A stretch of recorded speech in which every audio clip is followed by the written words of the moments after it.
realidade em que o cidadão que é roubado fica mais tempo na delegacia do que o bandido pego em flagrante na audiência de custódia. Eu conheci o caso de um prefeito que cometeu uma ilegalidade em nome do bem.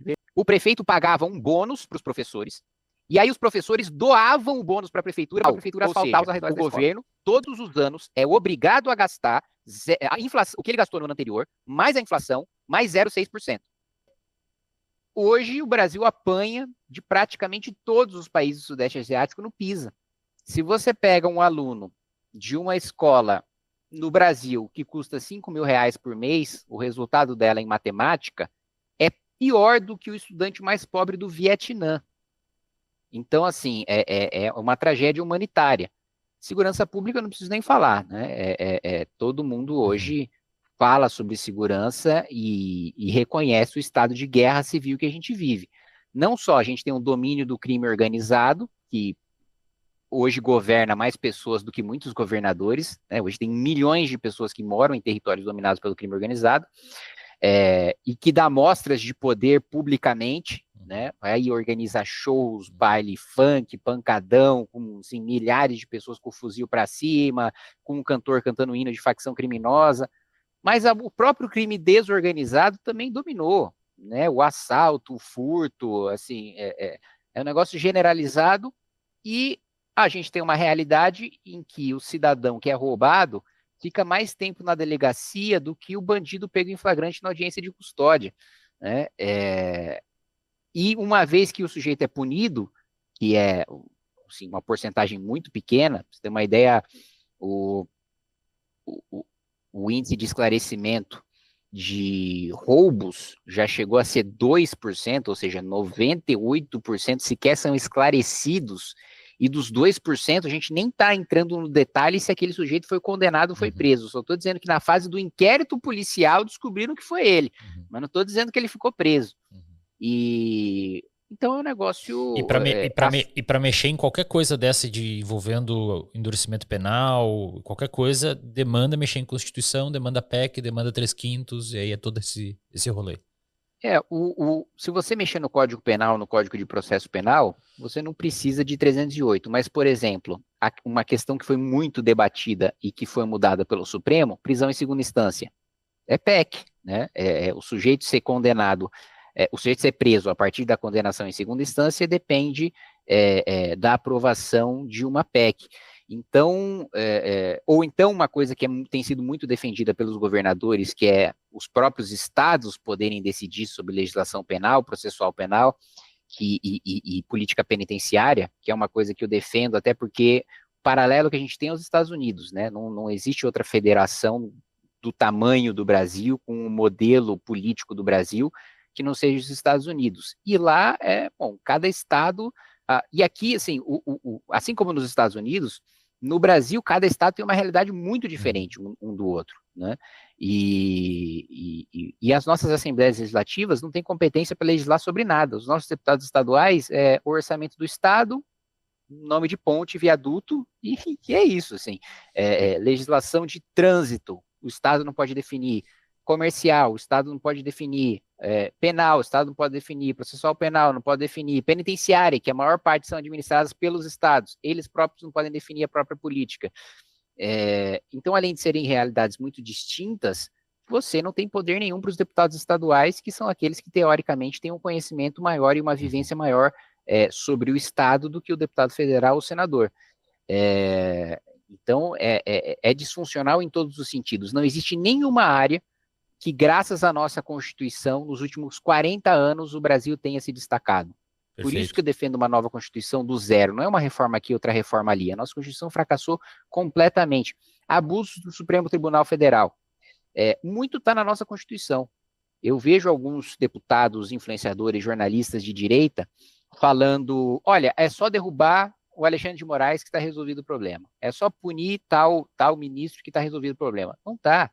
O problema não está em um ou outro ministro do Supremo. O problema está nos poderes que a própria Constituição brasileira dá para o Supremo. Então, por que todo o assunto para no Supremo? Está tudo na Constituição. Primeiro ponto, está tudo na Constituição. Então, se tudo que está na Constituição, eu posso provocar o Supremo. Se todos os temas da sociedade estão na Constituição, eu posso provocar o Supremo por qualquer coisa. Outro ponto, o número de legitimados para provocar o Supremo, o número de pessoas que têm a capacidade de entrar com um processo que imediatamente vai ser analisado pelo Supremo sem passar por nenhuma outra instância. O Brasil é o país que mais tem legitimados. Qualquer partido político com um deputado federal ou um senador pode entrar com uma ação de inconstitucionalidade ou de declaratório de constitucionalidade no Supremo Tribunal Federal. Então, vamos supor, 512 deputados votaram a favor de uma lei. Um discordou. Esse um tem o poder de provocar o Supremo Tribunal Federal e reverter esse entendimento. Mas vai além, não é só partido. Sindicato tem poder de provocar o Supremo. Associação de âmbito nacional tem o poder de provocar o Supremo. Todos os governadores têm o poder de provocar o Supremo. Todas as mesas de Assembleia Legislativa têm o poder de provocar o Supremo. Então, assim, é óbvio que, com tanta gente podendo provocar o Supremo, qualquer derrota para qualquer um desses legitimados vai chegar no Supremo e o Supremo vai decidir em cima daquela lei, né? Então, o outro ponto é restringir ao máximo o número de pessoas que podem provocar o Supremo Tribunal Federal, né? E mais do que isso, o Brasil é o único país que tem dois modelos ao mesmo tempo de controle de constitucionalidade. É o modelo anglo-saxão, americano, inglês, e o modelo europeu. O que eu quero dizer com isso? O modelo europeu existe uma lei e eu acho que aquela lei é inconstitucional, então eu provoco o Supremo para decidir sobre a constitucionalidade daquela lei. Esse é o controle abstrato, né, de constitucionalidade. O controle feito nos Estados Unidos, na Inglaterra, que é o controle concreto, né, ele é o seguinte, olha, tem um caso concreto, né, esse caso foi julgado por um tribunal, aí foi julgado por outro, subiu para a Suprema Corte. Esse caso concreto traz uma questão que envolve a Constituição e é relevante o suficiente para eu gerar efeitos não só para aqueles que são parte daquele processo concreto, mas para todos os outros processos. Aí você tem o controle de constitucionalidade concreto, baseado num caso concreto, baseado em partes que estão discutindo um caso concreto, mas aquele caso concreto remete a uma questão maior, que é uma lei em relação à Constituição. No Brasil, esses dois sistemas estão em vigor ao mesmo tempo. Qualquer juiz de primeira instância pode declarar a inconstitucionalidade de uma lei para gerar efeitos num caso concreto. Assim como 1 milhão de legitimados que a gente acabou de falar podem provocar o Supremo para julgar uma lei em abstrato. Então, o judiciário aqui, desde a primeira instância, já tem muito poder. Para chegar nos tribunais superiores é pior ainda. E o nosso Supremo ainda concentra o poder de julgar as leis e de julgar os políticos. Então, ao mesmo tempo que o Congresso Nacional deveria exercer o controle sobre o Supremo, então, Supremo, você abusou do seu poder, o Senado vai te punir. O Supremo que julga os senadores. Então, exatamente. O cara como fica que vai acontecer isso? Pisa em ovos, né? Como é que esse cara vai começar a peitar um ministro supremo se...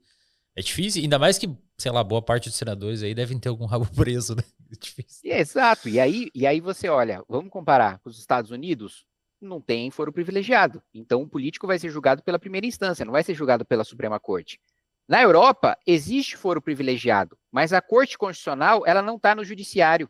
A Corte Constitucional, ela é autônoma. Quem julga o político é outra corte, ou uma corte comum, ou uma corte especializada em julgar quem tem foro, mas essa corte não concentra o poder de julgar a constitucionalidade. Só aqui, mais uma vez, é que a gente tem uma corte que concentra os dois poderes. Perfeito. Kim, eu acho que, aproveitando o tempinho que a gente ainda tem, eu vi recentemente um relatório da Câmara dos Deputados, salvo engano, alguma consultoria da Câmara, não sei exatamente quem que produziu, mas estava no site da Câmara dos Deputados, apontando um estrangulamento das contas públicas em 2027, salvo engano, que começaria a verba, o gasto obrigatório a comer os 100% do que tem hoje de faturamento, né? Você pode explicar mais ou menos para a gente o que é isso e quais as áreas que seriam impactadas, o que é o gasto discricionário, obrigatório, as porcentagens, para a gente entender um pouco melhor esse cenário? Claro. Aliás, até retomando uma coisa, né? Você falou, olha, o deputado tem assessores, ele também tem acesso a especialistas que não são seus assessores. O concurso para consultor do Congresso Nacional, tanto do Senado como da Câmara dos Deputados, é o concurso mais concorrido do Brasil.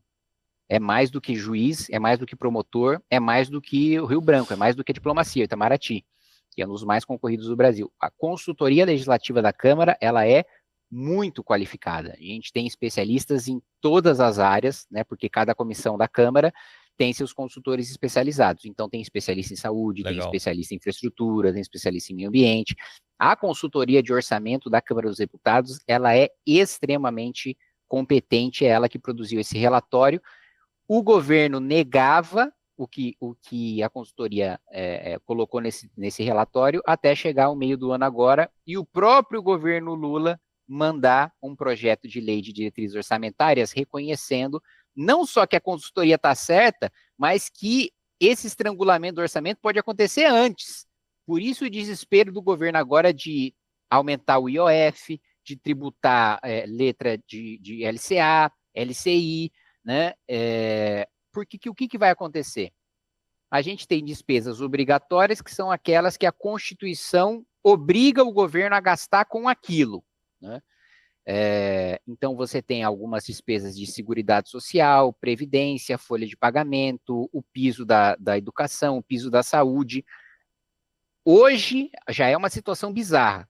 92% do orçamento é obrigatório, ou seja, o presidente da República, de tudo que é arrecadado no Brasil, decide só para onde vai 8%. Né? E nesse 8% tem despesas que a gente chama de discricionárias, ou seja, opcionais, por assim dizer, mas que na prática são obrigatórias, como conta de luz de prédio público, conta de água de prédio público. Então, mesmo discricionário não é tão discricionário assim. E é uma parcela muito pequena, porque, primeiro, historicamente, a gente já tem uma Constituição que engessa muitos gastos, né?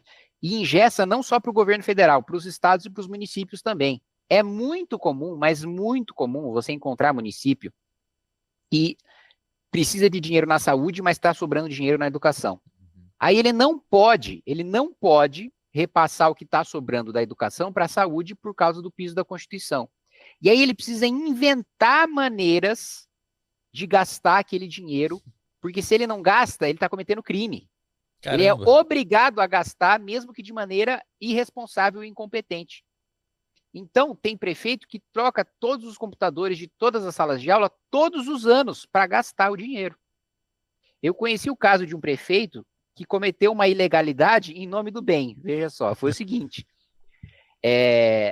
Tinha muito dinheiro para educação, só que estava faltando para o básico, né? Tinha muita rua de chão batido. Então, tinha uma escola e não era asfaltada, assim, os arredores dela não eram asfaltados, e o prefeito não tinha dinheiro para asfaltar. Quer dizer, ele tinha, mas não podia gastar, porque aqui ele estava carimbado para a educação. Os professores concordaram em fazer um acordo com ele, que é ilegal, que eles não podem fazer esse acordo. Mas qual que foi o acordo? O prefeito pagava um bônus para os professores, e aí os professores doavam o bônus para a prefeitura asfaltar os arredores da escola.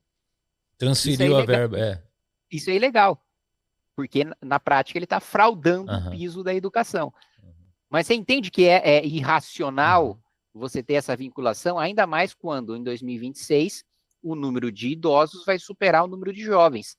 Então, cada vez, só para falar de educação e saúde, cada vez menos a gente vai ter que gastar com educação e cada vez mais com saúde. Não faz sentido você estabelecer pisos. Mas aí, qualquer mudança nos pisos é a esquerda, assim, estrebuchando, dando pulo de metro, falando, vocês querem sucatear a educação, vocês querem sucatear a saúde. E aí tem que ser PEC também. E aí tem que ser PEC também, exatamente. Aí é uma barulheira, né? Porque para aprovar é difícil, né? É um negócio, assim, absurdo. Só que o argumento de que precisa ter piso, senão não vai ter dinheiro, é falacioso, porque não existe, por exemplo, piso constitucional para programa social. E a despesa que mais aumentou proporcionalmente nos últimos 20, 30 anos foi com assistência, foram os programas sociais. O Bolsa Família não é despesa obrigatória, mas ele triplicou, quadruplicou de valor por uma necessidade enxergada pelos governantes de política pública de que ele precisava aumentar, e não é obrigatório. Ou seja, isso só mostra que não precisa ter um piso para obrigar o governante a gastar com XYZ. É a própria população que tem que eleger um cara que vai falar, olha, eu vou gastar com isso, eu vou gastar com aquilo, vocês vão me eleger, me deixem governar, vocês confiam em mim e eu vou administrar da melhor maneira possível. Então, mais uma vez, quando você compara com outros países, o gasto obrigatório, no máximo é 60%. 40% o governante tem liberdade de decidir para onde o dinheiro vai. No Brasil é 8%. E esse relatório produzido pela consultoria de orçamento mostrou que os gastos obrigatórios estão avançando tanto que em 2027 vai ser 100%. Ou seja, não vai ter, se o presidente quiser 10 centavos para comprar um chiclete, ele não vai ter. E isso significa que todas as áreas que não têm despesa obrigatória prevista na Constituição vão receber zero. O que seriam mais ou menos elas? Meio ambiente, segurança pública, Bolsa Família, zero de recursos para tudo isso. Porque não estão previstas na Constituição. Infraestrutura, zero. E por que vai chegar no 100, Kim? Qual que é a lógica de ir comendo esses 8%? Porque, vamos lá, o desenho que foi feito pelo governo Lula, somando a PEC da transição revogou o teto de gastos, né? O que o teto de gastos previa? O governo só pode gastar o que gastou no ano anterior, corrigido pela inflação, né? Ou seja, ele só gasta, teoricamente, a mesma coisa em termos reais. Gasta mais em termos nominais, mas a mesma coisa em termos reais. E aí, isso limitava o piso da saúde e da educação, porque agora o governo, se quisesse gastar mais com saúde, ou com educação, ou com qualquer outra área, precisava tirar de outra área e realocar para lá, né? Ou seja, precisa fazer um remanejamento. E não podia mais se endividar para gastar mais com uma área ou com outra, como acontece hoje. Quando o governo Lula, então, revoga o teto, volta à regra anterior do piso, que vincula o gasto com saúde e o gasto com educação à receita corrente líquida. Ou seja, quanto mais o governo arrecadar, mais ele é obrigado a gastar com saúde e com educação, ainda que ele não precise, ou ainda que não queira, ou ainda que não seja a melhor política pública no momento. Outro ponto é o seguinte, o arcabouço fiscal. Como é que funciona o arcabouço fiscal do Haddad, que foi vendido como uma medida, como um novo teto, uma medida de responsabilidade fiscal? Mas eu vou mostrar aqui para você como não tem nada de responsabilidade fiscal, como é o contrário. O arcabouço diz o seguinte: o governo pode gastar 80% do aumento da receita corrente líquida do exercício anterior, ou seja, 80% do que o governo arrecadar a mais, ele pode gastar.